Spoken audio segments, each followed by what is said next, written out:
Begin by grabbing your Brow Love pencil and lightly dot over your nose and down the top parts of your cheeks.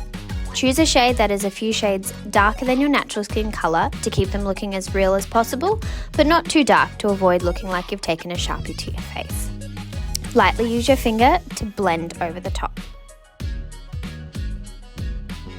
Another handy brow product is the Mainstain Brow Cream. Simply dip a corner of the Pro Brow Brush into the product and disperse on the back of your hand. To keep your freckles looking as natural as possible, dot them in places the sun would usually hit.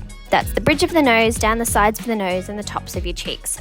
A good rule of thumb is to place them over your blush as the same sun-kissed principles applies. If you want to go the extra mile, dot a few faux freckles on your forehead, but keep them light and spaced out. Then go over the freckles with a translucent powder to make sure they stay in place all day. After you're finished, apply some blush over the top to really lock in the freckles and give that nice sun-kissed and slightly sunburnt look without the damage.